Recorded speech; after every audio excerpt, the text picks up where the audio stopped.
Olá! Jesus profetizou a destruição do templo.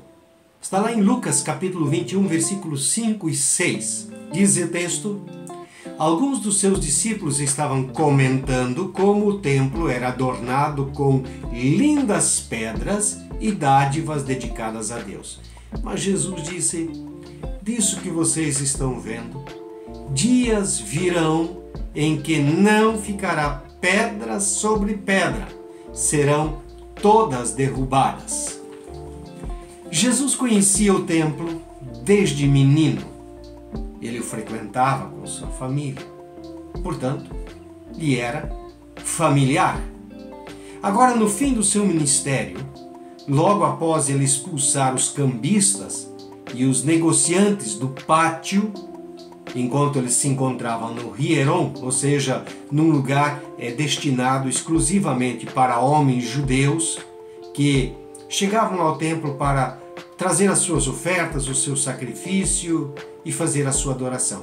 Então, ali, naquele lugar, ele teve um prenúncio sobre o destino do templo.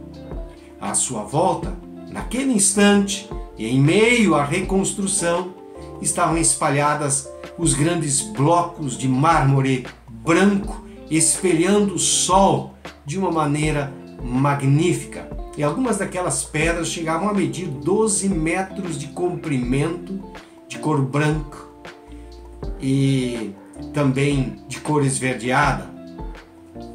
Também ali era possível divisar as vigas de madeira nobre que foram trazidas do país vizinho, o Líbano, e estavam estocadas numa das laterais.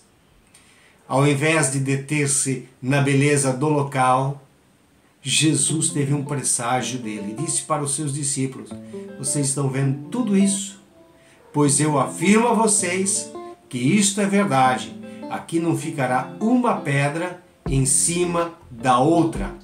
Tudo será destruído, diz Mateus capítulo 24, versículo 2.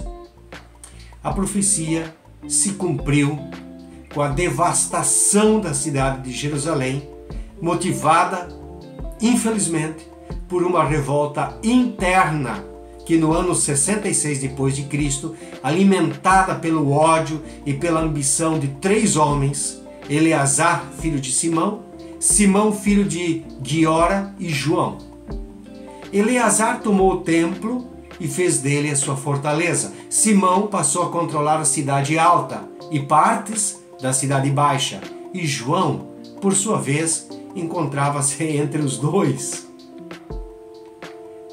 Nessa guerra civil, motivada pelos interesses desses 3 homens entre si, a população simples não foi poupada.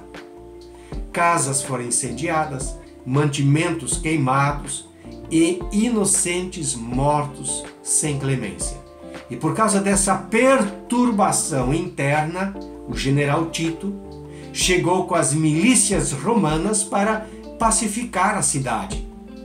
O cerco romano durou 2 meses.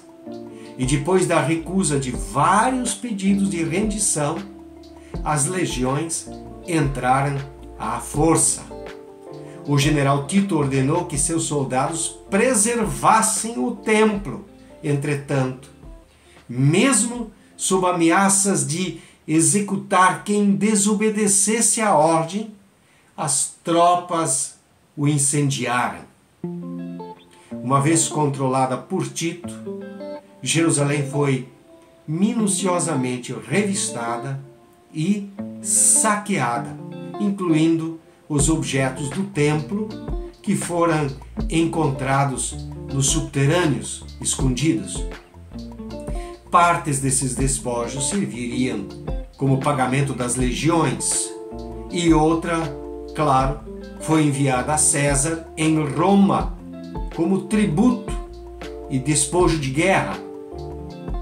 Nas galerias subterrâneas, os soldados encontraram milhares de vítimas mortas que se esconderam e por fome ou pestilências sucumbiram ali. O escritor, historiador judeu Joséfo, ele descreve as atrocidades daqueles dias como dignas de um holocausto que se iniciou com uma guerra civil interna por ambição, por ganância, por poder e acabou resultando no cerco de Tito com as suas legiões. No final da rebelião, os corpos se amontoavam e apodreciam a céu aberto, e o mau cheiro em Jerusalém se estendia por quilômetros de distâncias. Os prisioneiros capturados somaram 97.000, e os que morreram na totalidade do cerco foram 1.100.000. Até hoje não sobrou nada do antigo templo, exceto uma muralha chamada de Muro das Lamentações, que nada mais é do que restou de um muro de arrimo em torno do templo de Herodes. Sim, Jesus profetizou a destruição do templo e, inclusive, minuciosamente, dá aos judeus os sinais do que aconteceria. Deus te abençoe.